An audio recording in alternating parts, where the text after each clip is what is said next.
Chicago. Dimensión Latina FM. Baja nuestra aplicación a través de Google Play. Búscanos como Dime la FM. Búscanos en TuneIn Radio como Dimensión Latina FM y visita nuestra página web dimelafm.com.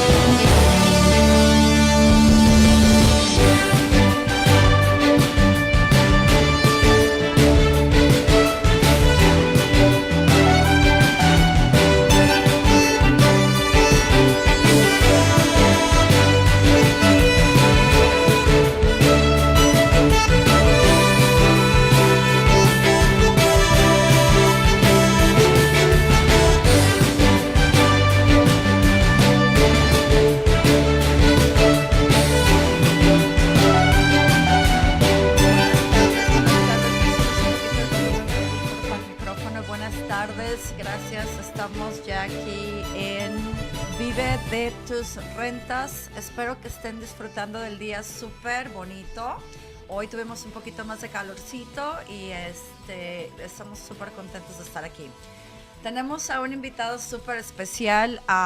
Él es todo un experto en inversiones. Ahorita tiene proyectos súper grandes. Un hombre súper positivo. Y lo que me encanta de él es que es un padre de familia. Él trabaja, su mujer trabaja, pero siempre está compartiendo en lo que es en las plataformas sociales, siempre está compartiendo cómo disfruta él pasar con la familia y aprender de las inversiones de bienes y raíces. Su nombre es voy a tratar porque tiene un nombre alemán muy difícil de pronunciar, pero él se llama Thomas Hilgarden. Yes, you got it. You got it. Are you sure? You landed it. All Okay. that practice work.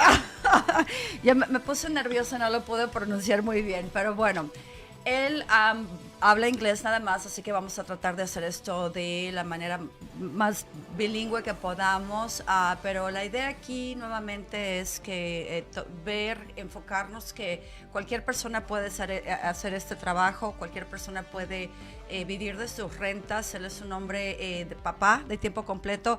So I'm just telling people that, again, the goal here is to encourage anybody and everybody to pursue their financial freedom through real estate. And I was just explaining that one thing that I love about you is that you are a committed father, a committed husband, that you have this awesome stability in your family, and I see you with always posting positive stuff, and you also are so committed to your business, and it's just so fun and so refreshing because we all have different personalities. And again, my intention is to show everyone that no matter who you are, you could have this big full-time family work and job and still find the way to have the flexibility to be your own boss and potentially retire off investments. Yeah. So tell us a little bit more about it. When did you start? How did you get here? You were talking about construction. Yeah. So my wife and my children are absolutely the foundation of everything that I do. And it makes everything that I do, waking up in the morning, worthwhile.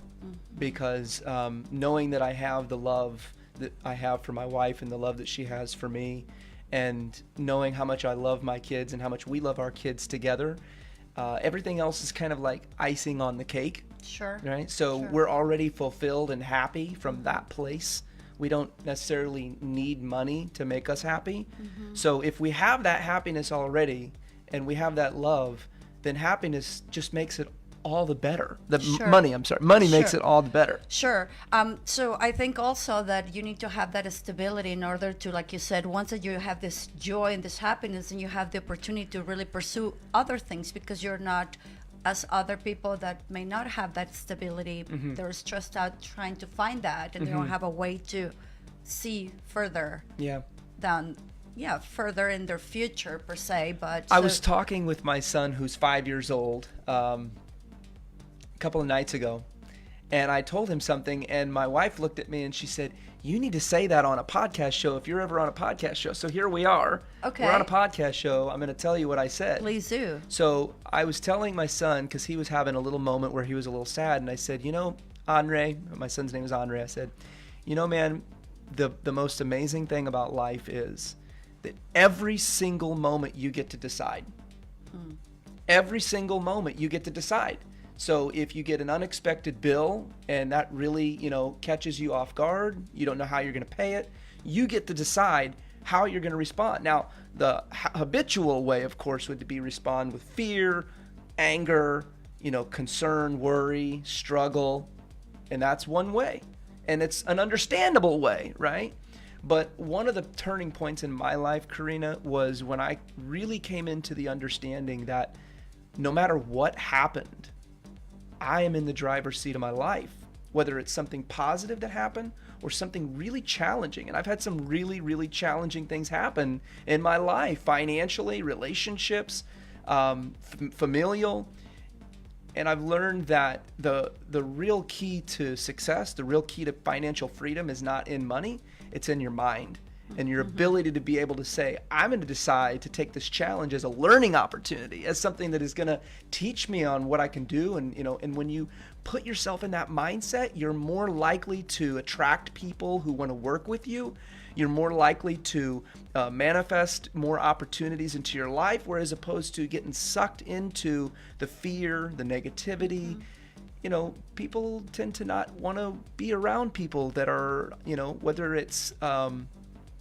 whether it's a understandable fear that you're experiencing, it's also something that people they don't gravitate towards, Sure. So that was one of the biggest things, is just the power of our minds and the ability to be able to change. That is amazing. It's so true. I was speaking with a friend yesterday that she was going through a stage of changes and loss. She was not sure where she wanted to go, so she took some time off. She had the ability to financial ability to travel the world, so she took a couple of trips. Not bad. Yeah. But at the end of the day, she knows she has to grow up at some point. And before she took the trip, we had a conversation. And again, I want everyone to retire of real estate. So of course she sold a house with a lot of equity, and I'm already planning what to do with that money, how to invest it, how to put it in the 3 buildings and this and that and the other. Sure. Go travel the world. She had no attention for me whatsoever because she was going through a phase. Yeah. She went and traveled. She came back and she reached out just on Sunday, and literally, she didn't say it like that, but literally said, "I'm ready." Just by her explaining what her situation, where her mind was and all that. And it's just really fun to see. Again, she knows it was all about the mindset. All about, she knew she was ready. And she told me, before you talked to me, you gave me this information and I wanted to strangle you. And right now I really appreciate you. And I know that. I think that's why this is my favorite job. Because I get to tell people what to do with their money. And usually it's a good thing, a good way to, and I usually have a good plan for it. So I love it, I really do. But again, I agree with you. It's all about a mindset. Let me just talk to them a little bit about it in Spanish while you do some work. Yeah, for sure. Lo interesante aquí con Tom, él nos habla de todo lo que nos pasa, Freddy. Yo creo que a todos, cuando tocamos como que la parte de hasta abajo, ¿no? Que pasamos por la vida, las experiencias, tenemos que buscar la manera de que las experiencias que tengamos, buenas o malas, las experiencias las veamos como un aprendizaje. Por ejemplo, ahorita que estábamos hablando que si tenemos un interés alto, bueno, ya aprendimos, ya vamos a poder hacer algo, negociar, ¿no? Alguna otra cosa. Pero lo más importante es ver que todos pasamos por las mismas situaciones. No importa de qué tamaño seamos, de qué color o de qué sabor, todos vamos a tener problemas de subida y de bajada. Y lo que dice Tom, que es bien importante, en el momento en que tenemos un problema, por ejemplo, el ejemplo que tomó bien sencillo, que nos llega un bill que no estábamos esperando. ¿Y qué hacemos? Reaccionamos de la manera normal, que es enojarnos, tener estrés, cómo lo vamos a pagar, preocuparnos. Y bueno, como dice él, nosotros tenemos la manera de decidir, o podemos decir, bueno, a lo mejor voy a agarrar un Uber o voy a tratar de cuidar perros o a ver qué voy a hacer para ver cómo pago este bill, ¿no? Sí. También habló bien bonito, él, como lo repito, él es un hombre de familia, él me llama mucho la atención porque yo pienso que para que una persona tenga éxito, una familia tenga éxito, todo el mundo tiene que estar de acuerdo, ¿no? Las dos partes deben de estar comprometidas para ayudarse a sí mismas, obviamente, y los niños, ¿no? Y me comenta que platicando con su nene, estaba su nene de 5 años, triste, y que le comentó que, bueno, el consejo que le pudo dar Tom en ese momento es que en todo momento nosotros tenemos la libertad, somos muy afortunados y tenemos la libertad de poder tomar nuestras decisiones, cualquiera que ésta sea buena o mala. Y es tan cierto, tan simple, y siempre yo creo que es bien común, como dice él, cuando son cositas de situaciones financieras, Sí. es bien fácil tener miedo y no buscar la manera de realmente ver cómo podemos crecer. Bien interesante. Thank you, Tom. I was just really, I wanted to definitely make sure that I express your experience with your child. So that was important to me. But so you were talking, I really want to go back to where do you start? You were doing construction, you said. Is that how you start in real estate? Or how did you end up in this world of real estate? Of real estate. All right, well, let me give the best way that I can, quick version of my story of how I've ended up where I'm at, okay? Does that work? Of course. All right, so originally I was born in Kansas City, Kansas. That's where all my family lives. I spent the majority of my early life there. Okay. At an early 20-year-old age, kind of ran into what I call quarter life crisis. A lot of people have a midlife crisis. I had a quarter life crisis. Okay. All right. Okay. Let's hear about it. Okay. So I came into this place where I was trying to find out what major I wanted to do, what job I wanted to have, and, figure out the questions in life. And I just was confused. I was lost. And I started to really feel like life the way that I was being told life was, that you pick a job, pick a career, pick a major, get a house, get a white Sure. picket fence and 2.3 kids. I was starting to feel like it was all empty and meaningless. Right, you were not just pursuing it. I do have a couple of questions because I think it's important for people. I think most people think that you have to come from money or you have the chance to go to school.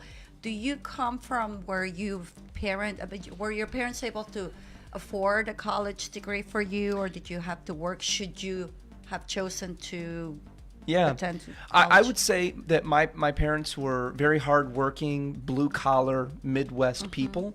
My father owned his own company installing home theaters for a living. My mother worked for Sprint for 32 years. We were by no means wealthy. I grew up in a very, very highly minority, diverse neighborhood and school. In Kansas. In Kansas. I'm surprised. I was the only white kid on the block, but besides my sister.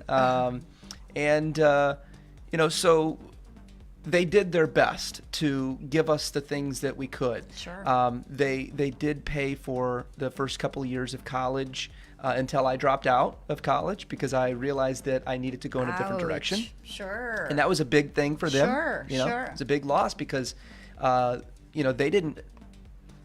Well, our parents, I think most parents, everybody thinks that college is the true solution, and I think it's a great vehicle for anybody to be exposed to, further education and connections. I mean, I think about it, my friends from Mexico now, today, we're doing business. Yeah. So if you think about it, it is a great way to start, but that's not necessarily the one and only way, Absolutely, right? Yeah. I mean, I have friends that have college degrees, and if my children get to that age, I would encourage them to do it, but I would Absolutely. encourage them to do it for very different reasons than what the system tells them. Sure. To further your knowledge, the more knowledge and the more education you have, whether it's real estate or whether it's whatever, the more possibilities and doors are going to open. Absolutely. But to just get a college degree because that's the answer, I think that's largely why we have people that are working to pay off student loans for the next 20 years. Sure, yeah, that's right? the answer, just to get you in a lot of debt, I guess. But it really is. I mean, I agree with you. I would encourage anybody. I always say, yeah, college is definitely a good platform. Yeah. But at the end of the day, pick something that you really, really like, Love, or yeah. have fun, even Yeah. if it's not a serious thing. Because at the end of the day, that's what you really need. You need that experience in your life. So you should never, no one should never ever stop learning. Again, you said it earlier, and I don't know any motivational speaker, any successful person that doesn't read at least an hour or a book a week, or maybe even Warren Buffett reads about 5 to 6 hours a day. Wow. So, well, he has a lot of money. He can do that. I mean, I wish I could have that. But anyway, no, it is so important that Yeah. we continue learning. And times change. From Yep. 20 years ago, all this technology, I mean, we're so lucky right now. I just saw a house across the street. I'm clicking here, and I know exactly what he owes, what he did, when he paid, all of it. Yeah. How yeah. amazing is that? Yeah. So, to come back to your question, part of why I got in, I'll come back to my story in a moment, but part of why I got into real estate was because my parents are not wealthy people. And, they've done good for themselves. I'm very proud because they did it with integrity. They did it with all their skills and hard work and honesty. So for that, I'm incredibly proud. But, do they feel really confident entering into their elder age in terms of their financial life? No. And so I'd like to give them that confidence. Sure. I'd like to be able to make the income to say, hey, don't worry, Dad, as you're getting older or you need surgery or whatever comes up, I got you. I got you taken care of. So after the quarter life crisis in my early 20s, it's a long story that I don't think we have enough time for on the show today. Maybe episode 2. A book. I've written a book, actually. Una novela. Yeah. Do you know what that's? Soap opera. Okay, got it. Well, yes, exactly. So I ultimately, through some divine appointments of relationships that came into my life in some very unique ways, I ended up discovering a vision for myself to be an international life coach. Oh, that's So fantastic. I worked with about 400 clients in 11 different countries over 12 years. You did. Yeah. So you did accomplish that goal. I did. That is fantastic. Yeah, I I'm did. so honored. Yeah. I really am. I Yeah, loved thank you. it. Thank you. So I moved to Chicago to pursue that because I knew that at that stage of my life, the people that were around me, they knew me for who I was. But God had planted a vision in my heart of who I was becoming. And I knew I had to put myself in a city and an environment that was totally new. So my dad and I packed up his van and we drove from Kansas City to Chicago in 2006. And I moved into a little studio apartment in the Gold Coast of Chicago. 500 square feet. It was for about 500 square feet. $2,000. Actually, I got a really great deal. At that time, it was $685. How did you do that? well- No, and it was the bad timing of the real estate. But Yeah, anyway. no, it's a whole nother story. Yes. It was connections, I had course. somebody looking out for me. Good. But so I moved here, and to me, what I discovered was that my greatest purpose, my greatest passion in life, Corina, was to help people feel alive, to help people feel like their life has purpose. And I knew that in order to do that, I had to have that. Sure. I had to have purpose. Absolutely, right? yes. So it was a joy. I'm a craniosacral therapist. I taught yoga for 9 years. Say that again. The cranial, Cranial, sacral. sacral. Yeah, so cranial So is the- the skull, and the sacral is the sacrum that is at the lower part of the hips. Okay. Yeah. So it's a form of healing that I work with clients, and I don't do that at this particular moment, but taught yoga, taught meditation. I did that all for 12 years. That's So that was a big awesome. part of my life. Sure. I also I managed a crew of 12 guys mostly from Michoacan, Mexico. That's awesome. So that's the extreme, the rough construction environment, all the way to meditation. Well, so when I moved here, I had to get a job, right? My grandparents co-signed for my apartment, and my grandfather said, I got one question for you when I asked him to co-sign. I said, yeah. He said, are you going to pay your bills? I said, Grandpa, I'll work 3 jobs if I have to. So they co-signed. I moved to Chicago, and although I had the passion and the vision to become a life coach, it didn't happen right away. Sure, Right. sure. So I had to get a job, And so what was your first job here? So my first job, I thought I was going to get here and I was going to land a job and I was going to get friends, and it was just going to work. I know what you thought. Right? 4 months later, which may not seem like a long time now, but 4 months, when you're not making any money and you just moved to a new city, it's a long time. It's a long time. So I did a lot of walking, and there's a lot of people in Chicago that they know where they're going. They've got a destination, and you're not a part of that. You go from the country. So I ended up getting a job as a flooring salesperson. I sold hardwood, cork, laminate, and bamboo flooring. Why that job? It was the first job offer and interview that I got. I was decent at sales. I had done some sales positions, and I had a good interview, so I just went with it. Nice, but that's hard work. I mean, you really have to know what you're doing to sell those things. Yeah, so I had a great interview, and the vice president of the company who flew in to do my interview said, on the interview, he said, if I could clone you 30 times, I'd have the best-selling store in the nation. I felt really honored, He came back 4 months later, and we went and had tea, and he said, Thomas, your numbers aren't bad, but they're not great, and I thought you would be doing a lot better than this. And I told him, I said, my name and my reputation is everything, and I'm watching customers come in and asking questions like, is my golden retriever going to scratch this floor? And the guys are like, oh, no, it's totally fine, and they're dropping $15,000 to put new flooring in their condo or in their nice home. And 2 weeks later, they come back and there's scratches all over the floor. And I said, so I don't know the product well enough. The products that I know I'm selling, the other ones I'm learning. I'm doing what I can, but I'm not going to lie to people just to make money. Sure. So it was not long after that I was constantly in the top 10 in the company out of 26 stores every month in sales. So you did learn the product better? Yeah. Mm-hmm. Yeah. I got it down really well. And then I got to the point where I was tired of talking about floors and I wanted to talk to people about their life, but I still had to pay the bills. So we had an amazing man, Jaime Sanchez, who did our installations.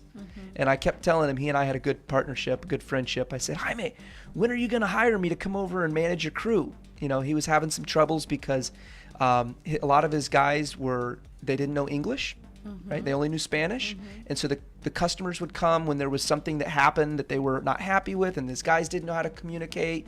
And it was causing a lot of problems for him. So I said, why don't you let me come in and I'll talk to your customers. I'll make sure the guys are good. Let them do what they do good, right? Let them install the floors. I'll make sure the clients are good, and I'll bring you more business. So we ended up doing that, and it turned out to be a great partnership. Nice. I love it. I love it. So you just went for it. I went for it. You created an opportunity. Yeah, it took 3 months. I planted the seed, and it took 3 months so he could move some things around. But yeah, he brought me in. Nice. I love it. Tell me more.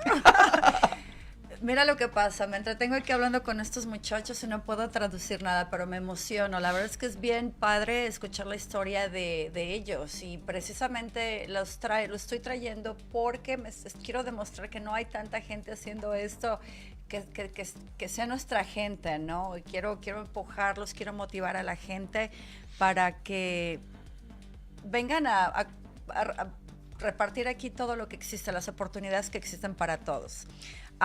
So please tell me more. So you work with Jaime. Yeah, I worked with Jaime. And for how long?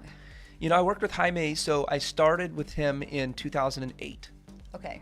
Right? And we all know what happened in 2008. How did you guys have business? So, it was at the very beginning. So this was right before, and he kept me on until the start of 2009. So I worked with him for just about 13 or 14 months, just a little over a year. And he came to me and he said, man, you're great. I love what you're doing, but I'm filing for bankruptcy. My house is going in foreclosure, and I've had to let everybody go except for one guy just to keep money coming in. Like a lot of people, he lost big, and which at that time in my life was okay because I was still very passionate about my coaching practice, so that gave me the green light to continue to pursue that. Sure. But one thing that was really cool that came out of working with Jaime, besides just working with him and the guys, was At the time, Chase Bank, they offered 3 points for every dollar you spent on a credit card and on your debit card for home improvement items. Okay. They don't do that anymore. Sure. Probably because I took advantage of it. So he kept talking about how he was tired of putting things on his credit card. And so I came to him one day and I said, hey, Jaime, would you be okay if I put the orders on my credit card? And then when you get paid, you pay me and I'll pay the credit card. He said, yeah, of course. Well, at that same time, I had taken my first trip international to Japan and China. What took you to China? Yeah, so long stories. I had an older gentleman come in to buy flooring from me at the flooring store when I still worked at the flooring store. And he and I really connected very well. It turned out he wrote a book that was one of the best, actually the best-selling book in the academic world for helping professions. Oh, nice. Yeah. And so he and I, long story short, we started meeting every week for tea and then for dinner, and we started talking about everything in life, everything in life. And every time I left, he was 78 at the time, he's 88 now. And That's awesome. Yeah, and every time I left the conversations, I just felt richer. I felt like I knew myself, I knew God, I knew culture, I knew the world. I wasn't just in an American understanding of the world, I was in a humanity understanding, and that's really what I was seeking. And after about a year and a half of having dinners and getting to know him, he said, Tom, I think you're going to do great things in your life, but I don't think you're ever going to really understand your vision until you put your feet on the soil of another culture. So if it's okay with you, I'd like to send you to Japan and China. No way. Yep. I love it. Yep. I love it. So in Japan, I stayed with friends of his that was a Japanese family. And then in China, I stayed in a hostel in Shanghai. And he arranged for a young lady that showed him around when he gave his lectures there. I was by myself to show me around.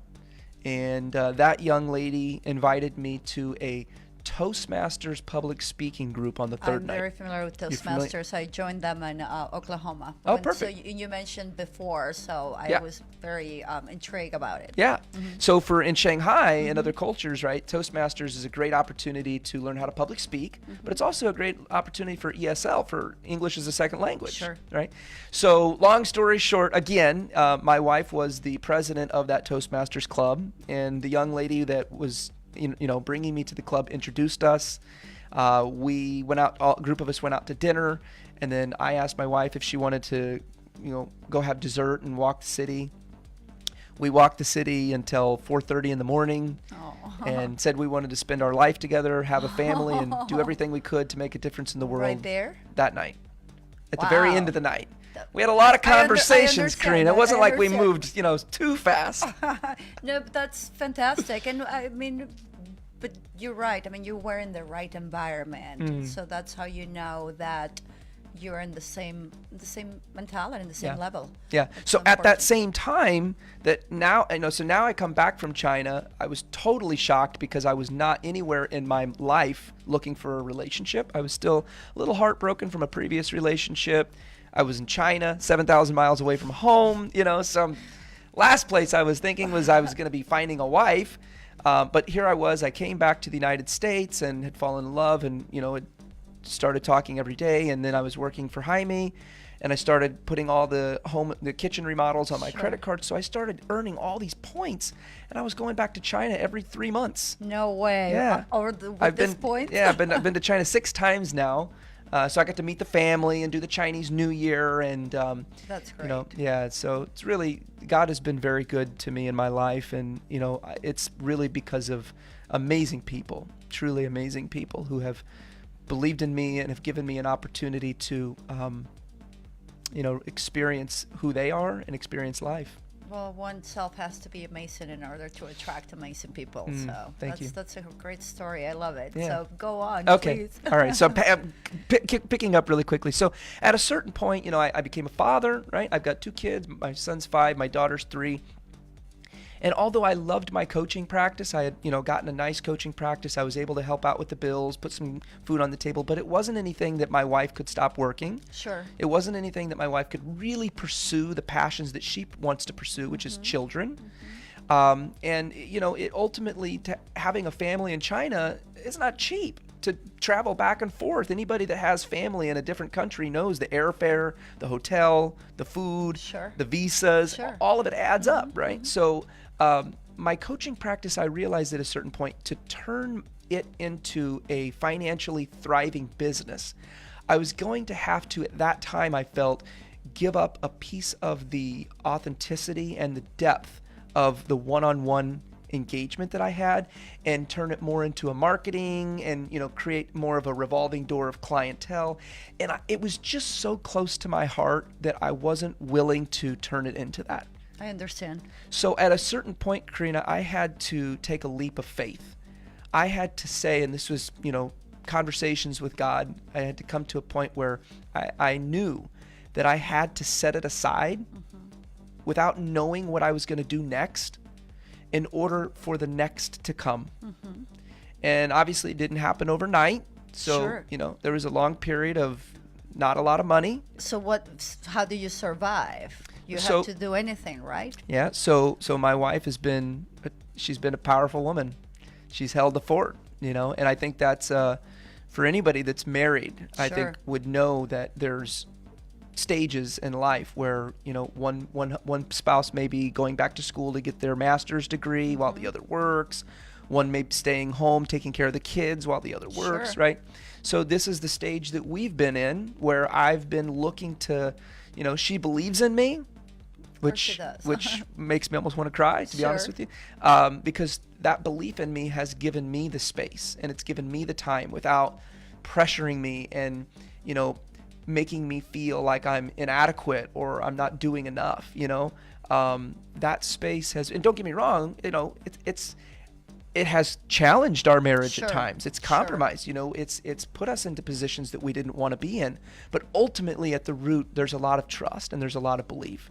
So I really started to think about, okay, what am I good at? What do I love doing? And what will allow me to open the ability to have no ceiling, it's a $20 an hour job and you can move up and get $30 an hour or, and all that's fine. But I wanted infinite possibilities. Sure. I wanted to be able to write my own financial freedom. Even doctors have that cap. Absolutely. And a lot of my clients as a real estate investor now are doctors and they're thinking, man, I really wish that I could get to where you are. And, I appreciate the hard work that they did and where they've gotten to, and it's very respectable, but there's still a limit. Absolutely. But what I do with them, I have a doctor and I have an attorney investors, and I'll just tell them to put a lot of money aside to play. And I literally just, that's what they do. They so they buy in whole little buildings and just for cash money, I guess. That's what they call it. Yeah. But, I mean, they have the ability to do that, but not everyone does it. Go on. I'm Sure. sorry. Yeah. So, a little over a year ago, I had an old life coaching friend of mine come to me who was a doctor, and he said he wanted to buy a house and asked if I would help to sort of general contract, manage the construction of it. And I had let him know that it was something I was very excited and eager to learn, but it was also something bigger than I'd ever done before. Sure. So as long as he was willing to, and it was something he had never done also. So we were both coming in with a lot of fresh newness. He bought the house and we got into it, and he was out of state, so I was on the ground. A lot of good things happened. We passed all the inspections in a city that was very notorious for being very strict on Cicero?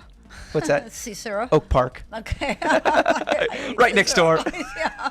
Well, regardless of I think it's just a bad history, but anyway. Yeah. So, the long story of that is, or the short version is that a lot of good came of that, certainly learned a lot of things, but there were some tough things that took place, really tough things. And I won't go into it because it's in the past, but it was things that shook up the friendship. It was some things that, Sure. Economically, it didn't go the way that either of us had hoped.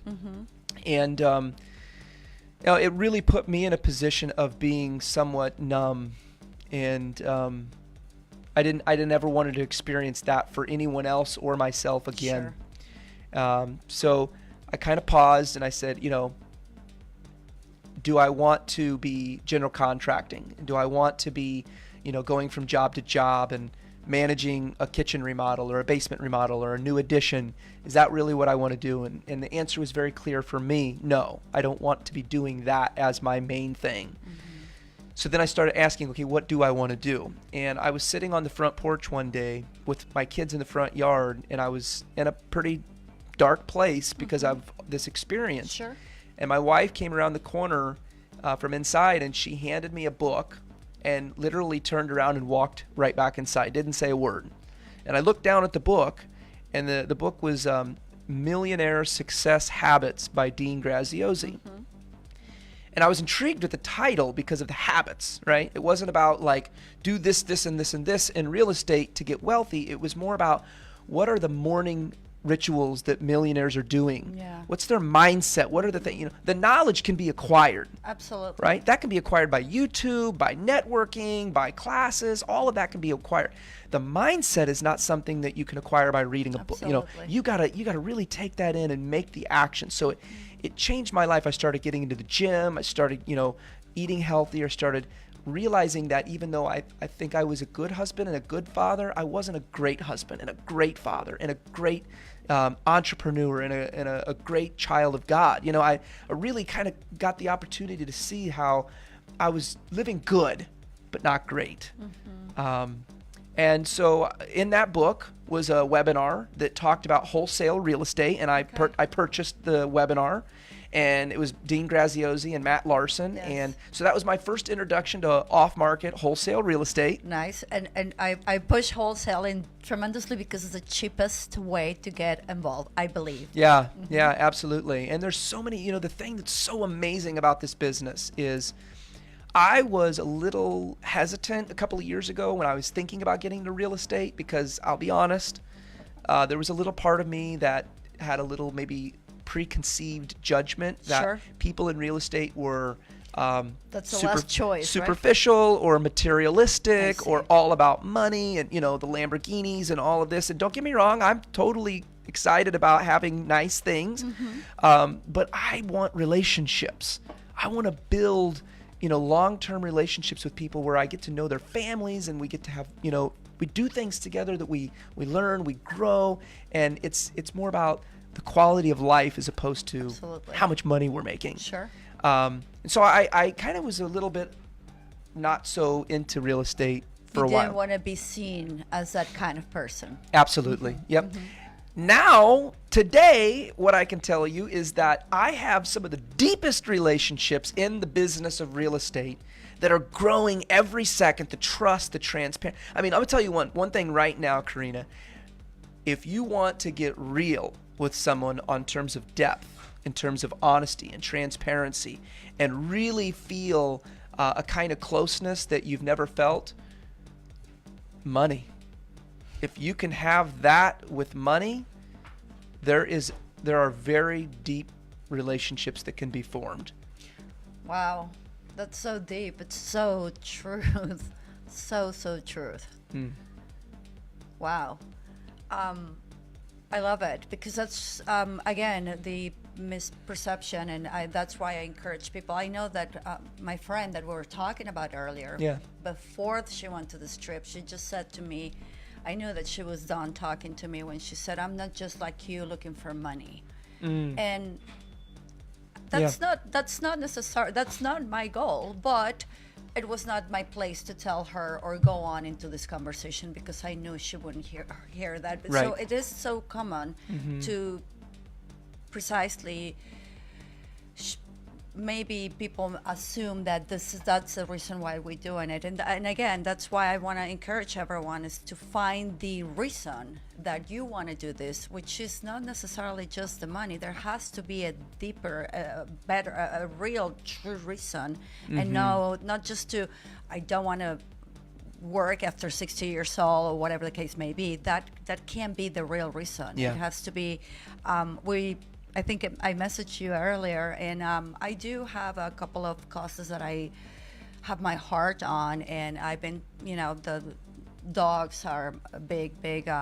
Rescuing dogs, right? Dogs is a big of my passion. So Awesome. I have had the honor to meet people that have left everything here and just gone to China and save dogs there and just live and push the government and do going into the markets and just literally pull the dogs out, and it's amazing what they do. I mean, if we can at least go adopt a dog or walk a dog or bring a little bit of money or maybe donate a little bit, but ideally, who doesn't want to have a big land and just save as many dogs as possible? So, but that is a big passion of mine, and I truly focused on those things because I know it's possible. I may not be the one living there, but I know I can do so much with. There's so many people that we can just connect together and create way bigger things that we can even imagine. Yeah. So I'm definitely looking forward to that point of my life. Yeah, absolutely. But again, the mindset, you're so right about it. Everything's all about it. Please continue. I'm just so delighted to hear all this story. Well, thank you, and thank you for having me on here, the show. It's an honor. Having the opportunity to work as a life coach for 12 years and focus on my own inner awareness, it allowed me to see beliefs about money, about relationships, about health, about sexuality, about, all areas of life that if I were to take a step back and ask, if this is my ideal vision for life, right? If whatever that is for you, right? What is your ideal vision for your life? And do those beliefs about, let's just say money, do those beliefs line up with that vision? And what I found were I had a lot of beliefs that had come from my family genealogy, my culture, and not just the American culture, but the culture in Kansas City, Kansas, and Turner, the area that I lived in, right? Yeah. So a lot of beliefs about different areas of life had been given to me. And then I came to the point within my own self-awareness and my own adult, right? Like God says, when you're a child, you think like a child. When you're an adult, you think like an adult. Well, many of us as adults are still thinking with our childlike beliefs. Not that we're childish, but we still have beliefs that our parents and their parents and their parents had. And that's not bad. It's just, is that taking you to freedom? Is it taking you to happiness? Is it taking you to where what I believe is God's favor for you? Yes. Right? Which is abundance and love and joy. You said something earlier, and I think I realized that part of myself as well when I was living in Oklahoma, and it was such a different environment of what I was so used to. I'm in this big capital, and just different than what Oklahoma is. And that's when I realized that my beliefs and what I perceive and what my parents have taught me was not just the only thing or the truth or whatever the case may be, and that I needed to be able to open up my mind to adopt other things and then create my own beliefs. So it's interesting that you said that, because you the person that gave you the suggestion said you have to travel. And although I didn't go to what you would think it's such an international city, it had to be such an extreme for me to realize that, because it was. So I can understand when you say Kansas and such. I loved Oklahoma. Oklahoma was to me, because of the extremes, Oklahoma was what I consider my master's degree in life. It taught me so much, so many things, so much about history, the when I moved to this country, I could barely speak English.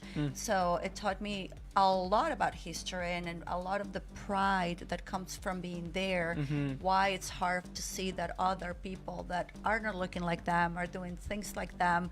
It's very intriguing, but I knew it was a good time for me to spend some time of my life there, but I loved Chicago. I was here first, so I relocated. But anyway. Well, that's an incredible feat that you arrived here without knowing very little English, and here you are hosting a podcast show in English. Thank you. That's amazing.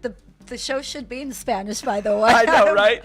But I'm sure we did this last week, and a lot of guests do speak, or of course, viewers, do speak English, and they were thankful to hear the information. But I appreciate that. I will share you a fun experience. Of course, my grandmother always said to me, whatever you do, you have to go to the top. I mean, go to school and finish school, or go to the gym and finish, or do the marathon, whatever the case may Yeah. be. So when she said to me, I said, well, I'm going to go study English. She's like, well, you need to go to college there. But I had already finished my college. I'm like, I didn't have any money. I had to wash dishes and clean bathrooms. So I couldn't speak English. So I had to take any job. Wow. My father was upset. Here I went to private school, law school in Mexico, and here I am cleaning bathrooms. But I just wanted the opportunity. I just said a year. Just let me suffer, let me struggle. I was in my parents' house. It's not like I'm in relatives' house. It's not like I was, homeless or anything like that. Right. I came by very comfortable. But anyway, so here I am I decided to sign up for English classes in Indiana University. I was right at the border of Indiana, right in the Northwest Indiana area. Okay. So I go to Indiana University, and I have no idea why I picked speech. I think speech is going to be a great help to me. And I showed up. I'm the only one looking like this. I can't speak English. And I'm just like terrified. I'm looking at everyone. I'm like, oh my God, these people speak perfect English. What am I going to do? I can't even speak English. So I went along with the course, and I finally finished the last, I'm going to give my final speech. And here I am on the podium, and I grab a hold of it, and I couldn't speak. I just started crying, and I'm so nervous. But I had brought in a speech of my school in Mexico City. I think I asked my mom, because I didn't have the access to the computer or internet or anything like that. So I had already created a speech. I'm like, I need to relearn this one. I couldn't. I was so nervous. Anyway, I spoke. Bad speech. Sure. But I would not. The teacher actually asked me in the beginning if I needed a few minutes, and I said absolutely not. If I go sit down, there's no way I'm back. standing here. I'm just crying. My hands are sweating. They passed me. I mean, it was the most terrible situation ever. That, and my first time I had to give my the specials when we trained for a restaurant for a job. It was a brand new restaurant. They trained us for the special, and I have to talk to in front of 200 employees, all English speaking.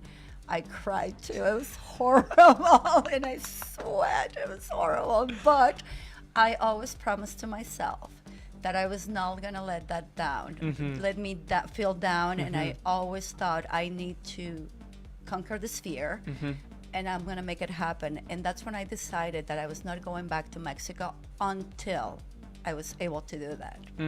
So That's awesome. thank you. Yeah, that's amazing. I It's love really those hard. moments of, the hero's journey, right? Of failing, but then the lessons that we learn from the failures are what make us who we are today.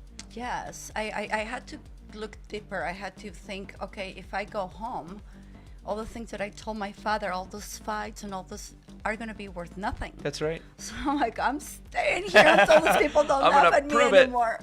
I know. And he always told me that he was going to give me a one-way ticket, and I was going to call him back in 2 weeks.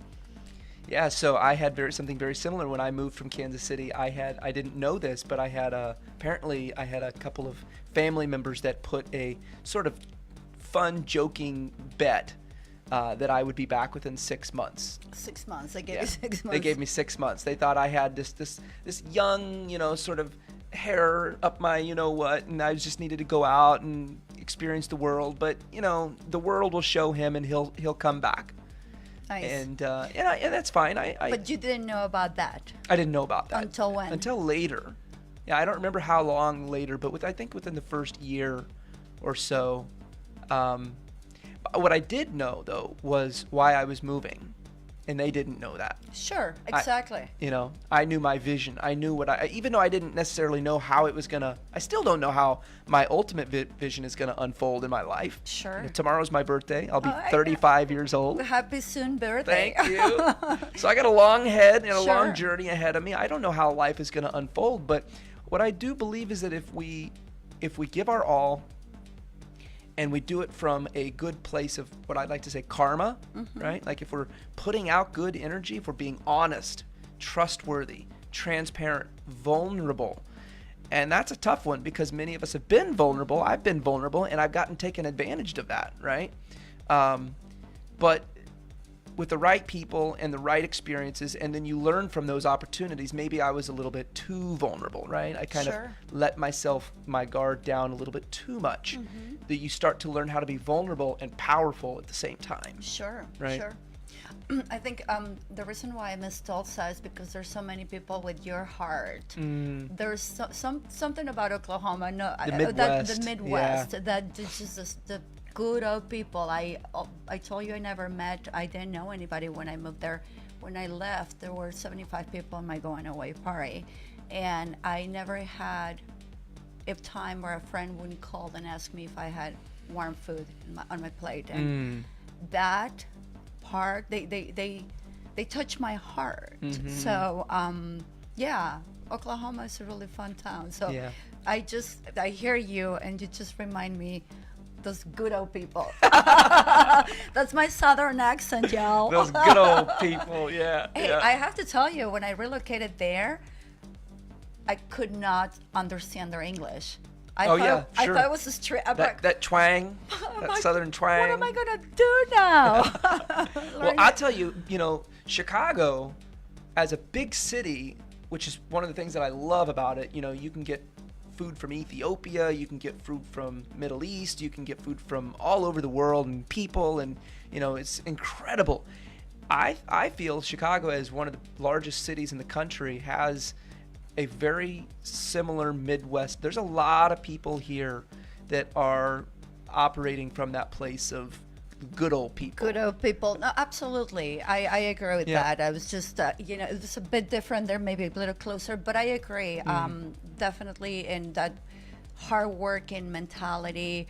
Of course, I watch Netflix and I learned why. I mean, it's so fun to watch the history of the Grand Lakes and Al Capone and why this town became so powerful. It's really, really adorable. But I love Netflix. Yes. Yeah. Me too. Well, I love those shows. And I watch a lot of those running shows too. It's very inspiring. I could just talk with you forever. Of the good old people. Did you need to do any translation at all, or kind of? No, I mean, I'm just going to keep it like this Sure. for now. Might as well the conversation. Again, the goal here is to encourage people to hear the stories, because we all have a story. We just, it doesn't matter who you are, where you come from. Todo mundo tiene la oportunidad de invertir. Todo mundo puede, tienes que ser creativo, tienes que buscar la manera. Vamos a ayudar ahorita aquí a Freddy también a ver cómo lo podemos organizar. Pero sí podemos, llámenos por favor, les voy a dar mis teléfonos. Mi teléfono es el 312-388-1418. 312-388-1418. Cualquier pregunta que tengan, tenemos aquí ahorita Tom hablándonos de cómo él llegó a invertir en bienes y raíces y cómo hace para manejar how do you make this happen? How do you handle your family, full-time job of your wife, and you working full-time job? Or full-time job and a half. Yeah. How do you do it?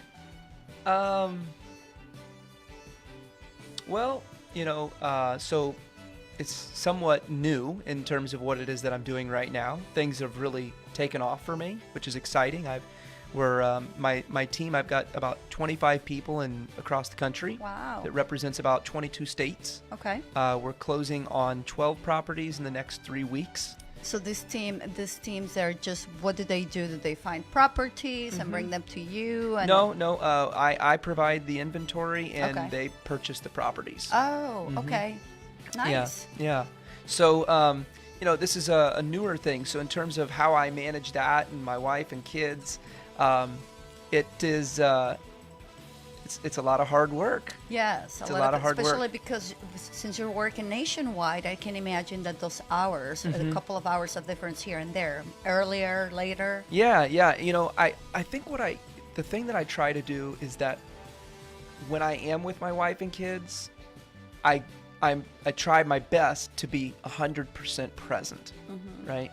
Instead of being with them, but I'm on my phone or I'm on the computer, and they understand if there's something of time urgency that I need to go to my computer, but I try to get everything I can done. Sometimes that does go late into the evening Sure. at this particular moment. But my wife and I we're all in the same understanding that what's happening for me right now is taking us financially into a totally different place that's going to allow us to do a lot of things that we've wanted to do. Not just things like vacations and, putting our kids into different extracurricular activities like gymnastics and sailboat classes, but, to help her parents and to help my parents. Sure. And to provide for things that we love, our passions, to help the community. Yeah, and have the flexibility to be more present with your children, right? I learned to volunteer my time also in Oklahoma, encouraged by the broker that saw me as a very young child making doing a good thing financially. He said to me, "You're doing very well, but now you need to give back." And I am so thankful. He approached me because my dad had the mentality that you don't go donate your time until you're wealthy. And of course I went along with that, and when this person that's been very wealthy all his life said to me, "No, this is the one and only time when you do it," I follow his steps, and I volunteer with the children after our programs and such. Awesome. And I realized that it was so important that children need to have their parents there. Yeah. These children obviously are children of immigrants that are working 2 jobs to provide Absolutely. for them, and these kids didn't even have the opportunity to coach them on homeworks and things like that, and it just breaks my heart. And now with triathlons, I feel like when I go to races, everything started because I go there and there's no presence of the Latino population or the little children that speak Spanish. And Right. I just figure, well, it's costly, there's a reason. And I'm partnering up with a coach. He used to have a team, and so he has experience. He knows what to do and how to get these children. I know how to raise money. I am the marketing, the PR person, and then we have the logistics people on the bike team that we belong to. So we have started the club. We just are in the tweaking everything to get the non-for-profit and all of that, but we're trying to coach children, Spanish-speaking children. So the slogan or our mission is Triatlón para Todos. Anybody and everybody. Cool. So we're really excited. Love it. Yeah, he's taking people to the Olympics, little children. Wow. Yeah, and his child is 18 and he's going on a biking scholarship. So he really has he's a great coach. He's a triathlete. He's an Ironman. He's training me. So yeah, they're all really super cool people. Yeah, I'm excited. Awesome. I see the bikes that you guys ride and those big old tires in the snow. I love it. I know. There's no season that you don't ride in. No, well then you switch to mountain bike. Right. And then we're going to be switching here to road bikes here shortly. Of course. I have to show you. I have grown up, and I think I'm going to be getting one of those. Oh, nice. Guys. Wow. Yeah, this little girl. Yeah. Hey, we all have our hobbies, and the thing is that, your friend or any one of our friends, we've all had someone in our life say, it's not all about the money, or I'm not all about the money like you are, right? And we've all got we've all had that fear, whether we have it now or not, that we don't want people to think that we're all about money. But the reality is we all have things, whether it's a guitar that you really love to play, and maybe you don't need a $100,000 guitar, but you'd like a nice one. Sure. You feel proud, and you feel when you get home from work, you're excited to go play it or ride it or whatever it is. We all have things that we want, and real estate, I believe, because I'm experiencing it, and because I know so many people that are succeeding in it, like yourself, has that capability of setting your own schedule, building your own team, having your own, unique relationships, and earning a income that is really based on your Hard work. It's awesome. Yeah. And that's one thing about this country. I was talking to some folks on Wednesday. He was very kind. He's like, well, I really like you a lot and everything, but what I really, really like about you is your hustle. And I appreciate that. And he did say to me, I know that you're trying to work your best, to do your best to get the best. And I thought, yes, because this country does give you that opportunity. And if you don't do it, you're disservicing yourself. It is the one and only thing that I would have to say about anybody. You should try your best to do the best to get the best. Absolutely. Absolutely. Anyway, but yeah, so I agree. So I, like you, I decided to, my car is way, they don't match each other. I don't know what I'm going to do now. But yeah, so like you said, it's not all about the money. Therefore, I don't have a flashy car, but now I'm going to have to hide this girl somewhere. It's a girl. It's a girl. They all have names, by the way. Okay, got it. Yes. So anyway, Tom, I think our time is limit. It's going short now, and do we have a minute? So I know you're a realtor. When did you become a realtor? You know, I have my real estate license. I don't act as a realtor. Oh, yeah. What did you get your license? You know, I actually got my license for a couple of reasons. So you wouldn't pay a realtor's commission? Well, that was kind of a later down the road benefit. No, one of the reasons was I was not a very great test taker as a young man. I didn't do well in taking tests for some reason. And I think I was fairly smart, but I just bombed or didn't do. Even when I tried my butt off, I'd get a C, you know, and then I would try a little bit and I'd get a D or an F. And so part of it was, you know, totally different stage of life. I wanted to prove to myself that I could achieve it. So that was a really, actually, truly a big one. The second one was I thought, well, if I'm going to be an investor, I'm going to be working with other investors. And if they don't have their license, then I could potentially be a listing agent for their flips. You know, if they buy a house and flip it and want to put it on the market, I could potentially be that. As of right now, everything that I've done is off market.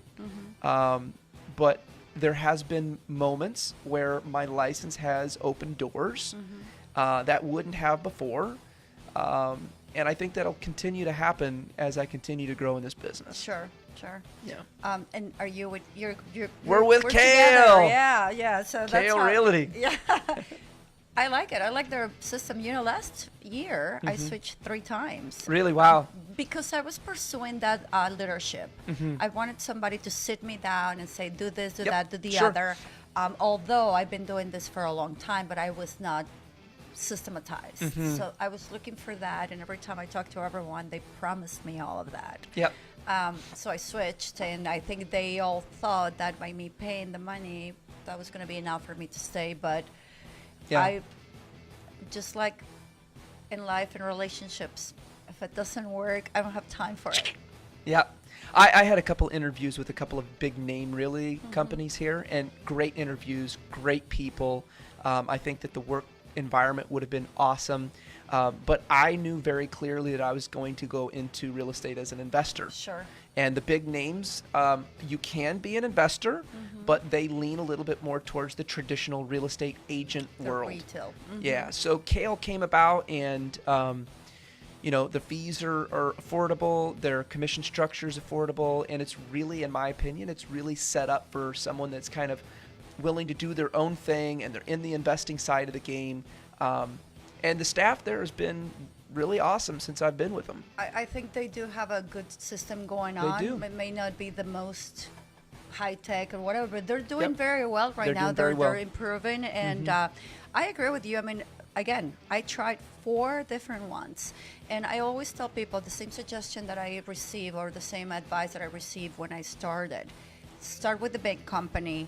Get the chunk of the money taken out so you can learn if you're going to be doing real estate in the traditional way. Absolutely.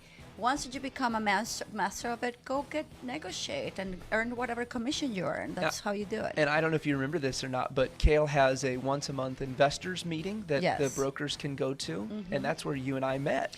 We sat like 2 chairs from each other. That's funny. And I remember you were just like all over it. You knew your stuff, and you were asking questions, and you were sharing, you know, your knowledge, and I was like, dang, this girl knows what she's doing. Thank you. I appreciate it. I've been studying and working really, really hard. You have been, I can tell.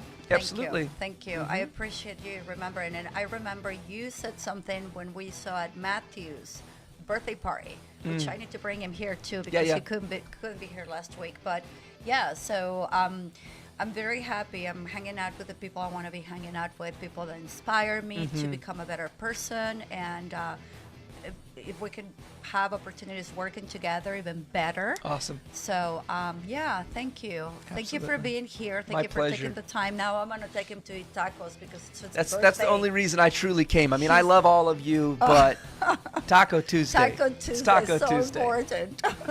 Well, thank you. Muchas gracias a todos. Esperemos que les haya gustado. Yo sé que entendieron de lo que hablamos. Y cuando, si tienen alguna otra pregunta, por favor, mándenme un mensaje o mándenme una llamada al 312-388-1418. Gracias y que tengan buena tarde. Nos vemos la semana que entra. Gracias. Bye. Gracias, amigo. Gracias. Michigan.